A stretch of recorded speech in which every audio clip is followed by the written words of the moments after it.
ఆంధ్రప్రదేశ్ ఎన్నికల్లో ఎన్డీఏ కూటమి గాలి బలంగా వీచింది. అభ్యర్థులు భారీ ఆధిక్యతతో దూసుకెళ్లారు.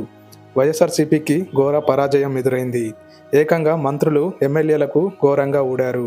2019 ఎన్నికల్లో 151 సీట్లతో అధికారంలోకి వచ్చిన వైఎస్ఆర్సీపీకి 5 ఏళ్లలోనే సీన్ మొత్తం రివర్స్ అయింది. గత ఎన్నికల్లో భారీ విజయాన్ని నమోదు చేసిన పార్టీ ఇలా దారుణంగా ఓడిపోవడానికి చాలా కారణాలున్నాయి. ఆంధ్రప్రదేశ్ ఎన్నికల్లో టీడీపీ, జనసేన, బీజేపీ కూటమి సునామీ బలంగా వీచింది. కోస్తా, ఉత్తరాంధ్ర, రాయలసీమల్లో కూటమి అభ్యర్థులు తిరుగులేని మెజార్టీతో దూసుకెళ్లారు.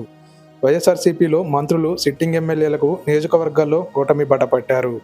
వైఎస్ఆర్సీపీకి కంచుకోటగా చెప్పే రాయలసీమలో కూడా ఎదురుగాలి తప్పలేదు. 2019 ఎన్నికల్లో వైఎస్ఆర్సీపీకి కొన్ని జిల్లాల్లో వారు వన్ సైడ్ క్లీన్ స్వీప్ అయ్యాయి. ఈసారి టీడీపీ కూటమికి వారు వన్ సైడ్ క్లీన్ స్వీప్ అయ్యాయి. ఒక్క మాటలో చెప్పాలంటే 2019 ఎన్నికల ఇప్పుడు సీన్ రివర్స్ అయింది. కేవలం 5 ఏళ్ల పాలనలోనే వైఎస్ఆర్సీపీకి ఇంతటి దారుణమైన ఓటమి ఎదురైంది. వైఎస్ఆర్సీపీ ఇంత దారుణంగా ఓడిపోవడానికి కారణాలేంటి? వైఎస్ఆర్సీపీ ఓటమికి కారణాలు చెప్పుకుంటూ పోతే చాలానే ఉన్నాయి. వైఎస్ జగన్ ముఖ్యమంత్రిగా బాధ్యతలు చేపట్టిన రోజు నుంచి తన ఫోకస్ మొత్తం సంక్షేమ పథకాలపైనే పెట్టారు. నవరత్నాలకు తోడు మరికొన్ని పథకాలను అమలు చేశారు. సంక్షేమం ఉంటే చాలు, ప్రజలు తమ వెంట నడుస్తారని బాగా నమ్మారు. ప్రభుత్వ పథకాల నిధుల విడుదలకు వెళ్లిన సభల్లో బటన్ నొక్కుతున్నానంటూ చెప్పుకొనొచ్చేవారు. ఎన్నికల ప్రచారంలో కూడా ఎక్కడికి వెళ్లినా సంక్షేమాన్ని మాత్రమే ప్రధానంగా ప్రస్తావించారు. సంక్షేమాన్ని నమ్ముకున్న జగన్ అభివృద్ధిని నిర్లక్ష్యం చేశారనే విమర్శలు ఉన్నాయి. ముఖ్యంగా పంచాయతీలకు నిధుల విడుదల విషయంలో నిర్లక్ష్యంగా వ్యవహరించడంలో సర్పంచులు ప్రభుత్వం తీరుపై రోడ్డెక్కిన సందర్భాలు ఉన్నాయి. కేంద్రం నుంచి పంచాయతీలకు విడుదలైన డబ్బుల్ని ప్రభుత్వం దారి మళ్లించిందనే అధికార పార్టీ సర్పంచులు ఆరోపించారు. ఏకంగా గవర్నర్ను కలిసి ఫిర్యాదు చేసిన సందర్భాలు ఉన్నాయి. గ్రామాల్లో కనీస సౌకర్యాల విషయంలో కూడా నిర్లక్ష్యం వహించడం వైఎస్ఆర్సీపీకి మైనస్ అయింది. ఇలా గ్రామస్థాయి నుంచి ఈ వ్యతిరేకత మొదలైంది. అమరావతి రాజధాని, నేను ఇక్కడే ఇల్లు కట్టుకుంటాను. 2019 ఎన్నికలకు ముందు స్వయంగా వైఎస్ జగన్ చెప్పిన మాటలివి. ఆయన మాటలతో రాజధాని ప్రాంతంలో వైఎస్ఆర్సీపీకి తిరుగులేని విజయం దక్కింది. గుంటూరు జిల్లాలో 2 సీట్లు మినహా మిగిలిన చోట్ల వైఎస్ఆర్సీపీ గెలిచింది. అయితే అధికారంలోకి వచ్చిన తర్వాత వైఎస్ జగన్ ఉన్నట్టుండి 3 రాజధానుల అంశాన్ని తెరపైకి తెచ్చారు. అసెంబ్లీ సాక్షిగా అధికారికంగా ప్రకటించారు. అమరావతిని శాసన రాజధానిగా, విశాఖపట్నాన్ని కార్యనిర్వహణ రాజధానిగా, కర్నూలును రాజధానిగా ప్రకటించారు. ఏకంగా అసెంబ్లీలో బిల్లును తీసుకొచ్చారు. విశాఖకు పాలనను మార్చాలని చూశారు. అయితే ఏపీ హైకోర్టులో అమరావతి రైతులు పిటిషన్ వేయడంతో ఆ ప్రక్రియ ఆగిపోయింది. అయితే జగన్ ప్రభుత్వం విశాఖలోని రుషికొండపై భవనాలు నిర్మించింది. అక్కడికి సీఎం కార్యాలయాన్ని, నగరంలోని పలు భవనాల్లోకి, సచివాలయంలోని వివిధ శాఖల్ని తరలించాలని భావించారు. కానీ వాయిదా పడుతూనే వచ్చింది. అయితే 3 రాజధానుల్ని ప్రకటించినా అక్కడ ఎలాంటి అభివృద్ధి కార్యక్రమాలు చేపట్టలేదు. ఆ దిశగా ఎలాంటి ముందడుగు పడలేదు. 3 రాజధానులు ప్రకటించిన జిల్లాలో కూడా వైఎస్ఆర్సీపీకి ఎదురుగాలి వీచింది. ఉమ్మడి కర్నూలు జిల్లా, ఉమ్మడి విశాఖపట్నం జిల్లా, ఉమ్మడి గుంటూరు, ఉమ్మడి కృష్ణా జిల్లాలో కూటమికి భారీ మెజారిటీ వచ్చింది. వైఎస్ఆర్సీపీ ఓటమికి 3 రాజధానుల ప్రకటన ప్రధాన కారణంగా చెప్పవచ్చు. ఆంధ్రప్రదేశ్లో రోడ్ల పరిస్థితిపై గత 3 ఏళ్లుగా ప్రజలు ఏకరవు పెడుతూనే ఉన్నారు. వైఎస్ఆర్సీపీ నేతలు కొందరు బహిరంగంగానే మాట్లాడారు. రోడ్లను సరిచేయాల్సిన అవసరం ఉందని చెప్పారు. స్వయంగా జగన్ సమీక్షలు చేసి రోడ్లు వేయాలని 2-3 సందర్భాల్లో చెప్పారు. అయినా సరే ఎక్కడ రోడ్లు కనీసం మరమ్మతులు చేసిన సందర్భాలు కూడా లేవు. ప్రతిపక్ష పార్టీలు పలు సందర్భాల్లో రోడ్లపై ఉండే గుంతల్ని పూడ్చి నిరసనకు దిగారు. ఏకంగా మంత్రి కొడాలి నాని నియోజకవర్గం గుడివాడలో జనసేన పార్టీ నేతలు రోడ్లకు మరమ్మతులు చేసిన ఘటన హైలైట్ అయింది. రోడ్ల అంశం కూడా గ్రామీణ ప్రాంతాల నుంచి పట్టణ ప్రాంతాల వరకు ప్రభావం చూపించింది. వైఎస్ఆర్సీపీ ఓటమికి ఇది కూడా మరో కారణం. రోడ్ల సంగతి అలా ఉంటే పరిశ్రమల అంశం కూడా వైఎస్ఆర్సీపీ కలిసి రాలేదు. సంక్షేమ పథకాలు అమలు చేసిన కనీసం ఒక్క పరిశ్రమను కూడా ఏపీకి తీసుకురాలేదని వైఎస్ఆర్సీపీ ప్రభుత్వాన్ని ప్రతిపక్షాలు టార్గెట్ చేశాయి.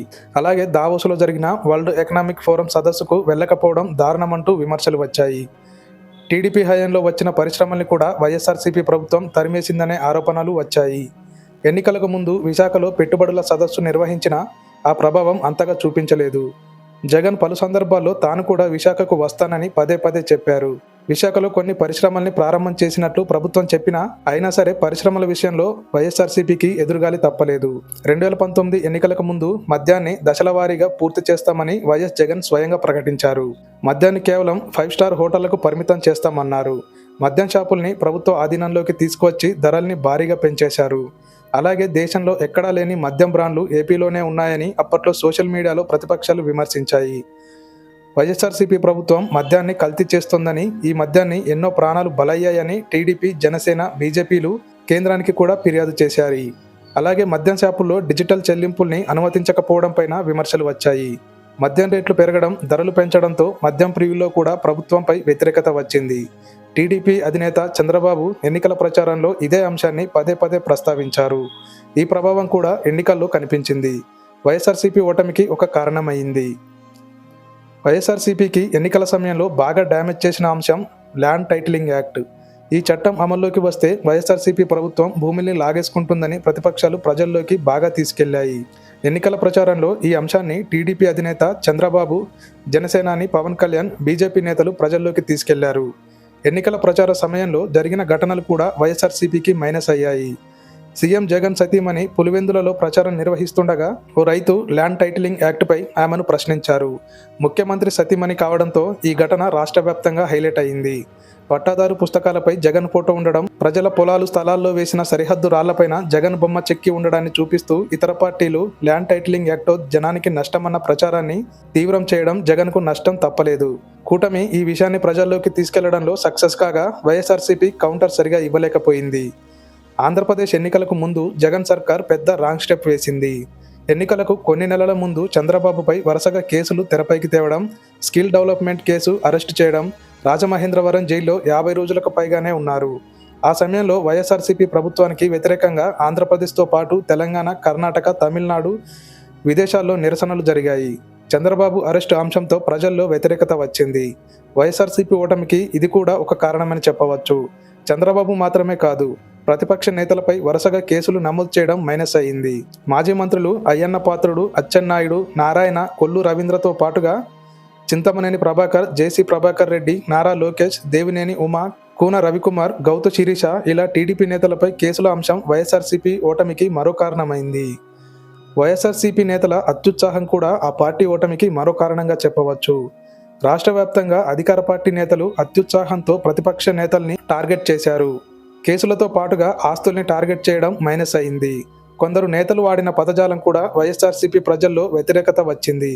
జగన్ సర్కార్లో కొందరు పైస్థాయి నేతల నుంచి కింది స్థాయి కార్యకర్తల వరకు ఎవరి మాట వినకుండా తామే నియంతలం అనే రేంజ్లో వ్యవహరించారనే విమర్శలు వచ్చాయి. దీంతో రాష్ట్ర వ్యాప్తంగా మెజార్టీ నియోజకవర్గాల్లో సొంత కేడర్ కూడా గత 2-3 ఏళ్లుగా అసంతృప్తి మొదలైంది. కొందరు నేతల ఏకపక్ష నిర్ణయాలు కూడా వైఎస్ఆర్సీపీ ఓటమికి ప్రధాన కారణమైంది. వైఎస్ఆర్సీపీకి వైఎస్ వివేక హత్య కూడా తలనొప్పిగా మారింది. 2024 ఎన్నికల్లో ఈ వ్యవహారం బాగా హైలైట్ అయింది.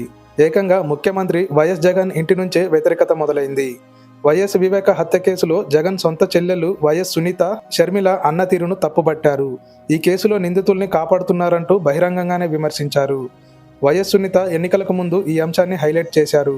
వివేక హత్య కేసులో నిందితుల్ని సీఎం జగన్ రక్షిస్తున్నారని డైరెక్ట్గా టార్గెట్ చేశారు. పొరుగు రాష్ట్రం తెలంగాణలో అసెంబ్లీ ఎన్నికల తర్వాత జగన్కు కొత్త కష్టాలు వచ్చి పడ్డాయి. అప్పటి వరకు తెలంగాణలో రాజకీయం చేసిన తన సోదరి వైఎస్ షర్మిల తన పార్టీని కాంగ్రెస్లో విలీనం చేసి ఆంధ్రప్రదేశ్లో రాజకీయం ప్రారంభించారు. కాంగ్రెస్ పార్టీ ఏపీ అధ్యక్షురాలి బాధ్యతలు చేపట్టిన ఆమె తన పదునైన ప్రసంగాలతో నిత్యం తనపై విమర్శల దాడి చేయడం, బాబాయ్ వివేక హత్య కేసును తన వ్యతిరేకంగా ప్రచారంలో ఉపయోగించడం వంటివన్నీ జగన్కు తలనొప్పులు తెచ్చాయి. ఇటు వైఎస్ షర్మిల కాంగ్రెస్ పార్టీలో చేరడం, ఎన్నికల్లో కడప లోక్సభ నుంచి పోటీ చేయడం వైఎస్ఆర్సీపీకి మైనస్ అయింది. ఇంట్లో చెల్లెళ్లకు న్యాయం చేయలేని వ్యక్తి ప్రజలకు ఏం న్యాయం చేస్తారంటూ కూటమి నేతల ప్రచారంలో పదే పదే ప్రస్తావించారు. దీంతో వైఎస్ వివేక హత్య కేసు వైఎస్ఆర్సీపీకి పెద్ద మైనస్ అయింది. జగన్మోహన్ రెడ్డి అధికారంలోకి వచ్చిన కొద్ది రోజుల నుంచే ఆయనలో మార్పు జనానికి అర్థమైంది. భారీగా వచ్చిన మెజార్టీని సుపరిపాలనపై దృష్టి పెట్టకుండా నెగిటివ్గా మళ్లించడం వల్ల అప్పటి నుంచే వ్యతిరేకత మొదలైంది. ఒక్క ముక్కలో చెప్పాలంటే పవన్ వంటి నాయకుల క్యారెక్టర్ను దెబ్బతీయడం, చంద్రబాబును అరెస్ట్ చేయడం, మంత్రుల నోటి దురుసు, రాజధాని విషయంలో నెగిటివ్ యాటిట్యూడ్ ఆయనకు భారీ నష్టం చేశాయి. నా ఎనాలిసిస్ నచ్చినట్లయితే వీడియోని లైక్ చేయండి. ఇలాంటి మరిన్ని political analysis, biography, geo politics విషయాలు తెలుసుకోవాలనుకుంటే ఈ ఛానల్ని సబ్స్క్రైబ్ చేయండి.